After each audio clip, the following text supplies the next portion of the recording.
Est-ce que tu savais que Zoro descend des Shimotsuki? C'est l'alliance de cette famille et des Roronoa qui lui a donné naissance. Aujourd'hui, je t'explique la famille entière de notre bras droit préféré. Grâce à une analyse profonde de One Piece, je peux te délivrer tous les détails sur Zoro et ses ancêtres. La famille des Shimotsuki n'aura plus aucun secret pour toi. Pour comprendre chacun des personnages que je vais te présenter, il faut d'abord comprendre le poids de ce nom à Wano. Les Shimotsuki ne sont pas n'importe qui. Ce nom fait partie des 6 grandes familles ayant fondé Wano et c'est l'unique famille qui dirige non pas une, mais 2 régions.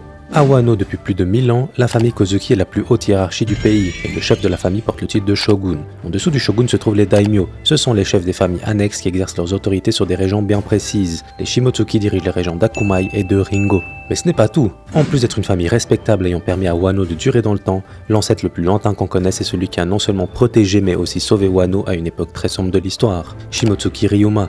Maintenant qu'on a posé les bases, mets un pouce bleu et plongeons ensemble dans les secrets de la famille de Zoro. On commence donc tout en haut de cet arbre généalogique avec Shimotsuki Ryuma, le dieu des lames. Ryuma était un légendaire samouraï de Wano. Il y vivait il y a environ 600 ans et a sauvé la capitale des fleurs d'un dragon. C'est un homme très porté sur l'honneur et la loyauté, des valeurs très importantes pour les samouraïs. Il suit les codes et les applique sans hésiter comme on a pu le voir dans Monsters. Par exemple, 2 sabres qui se touchent signifie qu'un duel doit s'en suivre. Aucun doute dans son esprit et dans son cœur. Il sait exactement où il doit aller et ce qu'il doit faire. Bienveillant, c'est un homme bon qui suit le chemin de sa propre vie et de l'art du sabre. Malgré tout, il ne se laisse pas faire et peut appliquer lui-même la justice lorsqu'il en ressent le besoin. Grâce à sa quête de l'excellence, il a fait de sa lame Shusui, une lame noire. Shusui veut dire eau automnale et elle a été pillée par Gecko Moria il y a quelques années. C'est le trésor de Wano, la lame du samouraï le plus célèbre et ce vol a véritablement touché le peuple de ce pays. Quoi de plus beau que ce soit un Shimotsuki, malgré lui, comme un signe du destin qui ramène ce trésor dans son pays d'origine. Entre Ryuma et le premier descendant connu des Shimotsuki, plusieurs centaines d'années vont s'écouler et on arrive sur Shimotsuki Kozaburo. Kozaburo est un forgeron de renom connu à travers le pays de Wano. Il estime que les sabres sont faits pour tuer et que la qualité d'une lame se reconnaît dans sa capacité à annihiler le plus de monde possible. Malgré cet aspect, il est intentionné et reconnaît le travail. C'est lui qui va donner les 2 premiers sabres à Zoro dès qu'il voit qu'il travaille dur. C'est non seulement une récompense mais aussi un réel apprentissage de vie car ces 2 lames s'accompagnent d'un discours. C'était 2 sabres lambda pour un jeune épéiste apprenant l'art de l'épée, mais avant de quitter le pays de Wano pour s'installer sur East Blue, Kozaburo va forger 2 lames, Enma et le Wado Ichimonji. Il est non seulement celui qui a donné les 2 premiers sabres à Zoro, mais aussi le forgeron des 2 prestigieuses lames de Zoro aujourd'hui. Une belle symbolique. Comme dit précédemment, il quitte Wano il y a 55 ans avec 25 personnes et vogue jusqu'à East Blue. C'est lui qui fonde le village des Shimotsuki après avoir libéré celui-ci de bandits, et c'est dans ce village que cette famille va se développer au fil de l'histoire. Malgré ce départ, 2 membres de la famille des Shimotsuki restent à Wano, Shimotsuki Ushimaru et Shimotsuki Yasui. Tu te rappelles quand je te disais que les Shimotsuki étaient les daimyo de 2 régions? C'est eux. Commençons par le daimyo de la région de Akumai, Yasui Dono. Yasui nous a été présenté de 2 manières différentes, une plutôt sérieuse par le passé et une récente très joviale. Celle récente est due au fait d'avoir mangé un smile, mais il faut savoir que ça reste sa personnalité. Il ne force aucun trait et a toujours été très bienveillant et juste. Yasui essaie constamment de faire le bien et n'abandonne jamais. Il sait trouver les mots et applique avec honneur ses principes, que ce soit le pardon, le partage ou encore l'amour de ses pairs. On a pu le voir avec Oden ou même lors de son exécution. Bien que sa personnalité soit bienveillante, il est dur et dit les termes. Il réveille les consciences et n'hésite pas à utiliser le point de l'amour. Pour la petite anecdote, Toko est adopté. Yasui n'est pas vraiment son père bien que les liens du sang apportent peu dans One Piece. Je t'ai dit précédemment qu'il avait mangé un smile, et bien justement, il a mangé le même que Toko pour ne pas qu'elle sente que quelque chose ne va pas. Il s'est sacrifié pour elle en mangeant ce smile et s'est ensuite sacrifié pour le pays de Wano. Quel personnage incroyable. On ne connaît pas les liens qu'il possède avec les autres Shimotsuki, probablement un cousin, mais ce qui est sûr, c'est que le fait qu'il soit tombé sur Zoro et que les 2 se soient liés dès les prémices de Wano n'est pas anodin. On enchaîne avec le daimyo de la région de Ringo, Ushimaru. Lui, on connaît ses liens familiaux et c'est un descendant direct de Ryuma. Ushimaru était un samouraï très honorable, un honneur élevé au point de nourrir la fille de Kaido, son ennemi direct. Très loyal, il est resté fidèle au Kozuki comme les autres Shimotsuki et a combattu jusqu'à sa fin.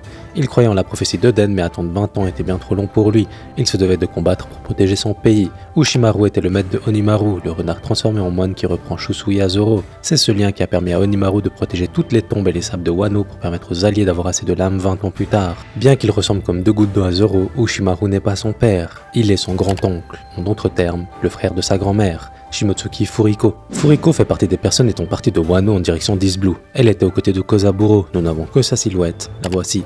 À part ça, nous ne connaissons rien d'autre. Cependant, une fois sur place, elle a rencontré Roronoa Pinzoro, un épéiste qui vivait dans ce village avant l'arrivée des Shimotsuki. C'est le grand-père de Zoro, et à part sa silhouette que voici, comme pour Furiko, aucune autre information. Pinzoro et Furiko ont donné naissance à Roronoa Arashi, le père de Zoro. Il a les cheveux hérissés et comme pour ses parents, voici sa silhouette. Arashi est mort lors d'une bataille contre des pirates et à part ça, nous n'avons aucune autre information. Mais je dois m'arrêter sur son prénom, Arashi. En japonais, ce terme signifie tempête et il existe un seul chapitre qui porte ce nom dans One Piece, le chapitre 49. Le chapitre 49, c'est la première apparition de Mihawk dans le manga et c'est lui qui représente la tempête. Nous avons ici un lien entre Mihawk et le père de Zoro.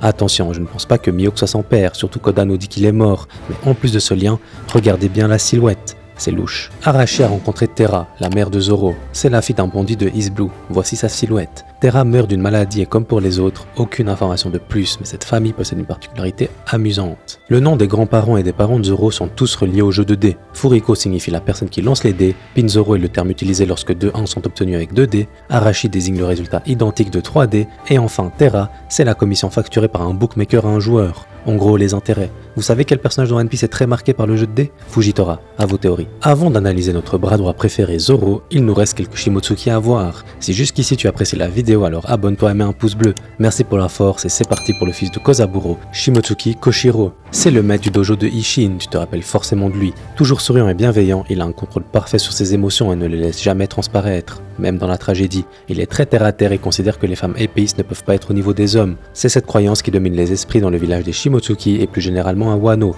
Rares sont les femmes samouraïs. Koshiro est le formateur de Zoro, l'homme qui lui a enseigné l'art du sabre, mais c'est aussi et surtout le père de Shimotsuki Kuina. Kuina était la rivale de Zoro. Arrogante, froide et hautaine avec tous les enfants du dojo, ça cachait une triste réalité. C'était une protection quant à la réalité de ce village. Étant une femme, elle ne pourra jamais devenir la meilleure épéiste du monde.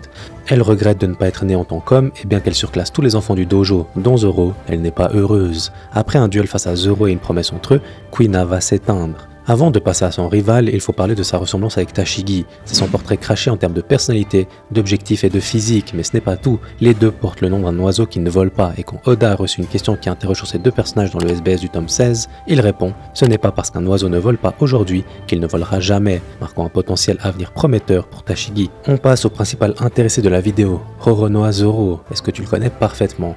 C'est un descendant direct des Shimotsuki et de Ryuma, mais aussi et surtout le bras droit du futur roi des pirates. Zoro est un homme calme et droit, marqué par l'honneur. Il s'entraîne constamment et suit l'art du sabre et l'honneur des épéistes. Il contrôle très bien ses émotions et se positionne souvent dans l'observation. Il comprend très vite les enjeux et est très mature dû à sa vie passée. C'est lui qui recadre Luffy et qui lui permet de rester droit en tant que capitaine. C'est un véritable pilier de l'équipage. Cet honneur et cet aspect de sa personnalité font qu'il est très méfiant et qu'il a beaucoup de mal à pardonner. Par contre, une fois qu'il passe outre ses doutes et ses principes, il donne complètement sa confiance et montre un dévouement inégalable, une loyauté infinie, et ce, même avec Sanji malgré leurs déboires. Très peu enthousiaste, ça participe activement au fait d'être calme et de gérer ses émotions. Ce n'est que lors de banquets ou de moments au sein de l'équipage qu'il se relâche, marquant que ceux-ci sont véritablement sa famille. Son rêve est de devenir le meilleur épéiste du monde. En termes de combat, Roronoa Zoro se bat avec 3 lames, mais maîtrise aussi le style à 1 ou 2 lames. Il possède le Wado Ichimonji, sabre appartenant autrefois à Kuina, c'est son trésor. Avec celle-ci, Enma, forgé par le même forgeron, un ancêtre de sa famille. C'est l'ancien sabre d'Oden qui a remplacé Shusui. Et enfin en 3e lame, le Sandai Kitetsu, une lame ensorcelée dite maudite. Il se bat donc avec 3 lames prestigieuses et comme dit précédemment, il avait même hérité de la lame noire de Ryuma, Shusui, due à la volonté du corps de celui-ci, marquant l'honneur et la hauteur de ses compétences d'épéiste, une symbolique vis-à-vis de ses origines. D'ailleurs, Ryuma est né il y a plus de 500 ans, et si ça t'intéresse, retrouve tout de suite ma vidéo sur la chronologie et l'histoire complète de One Piece. Merci pour la force, ciao ciao.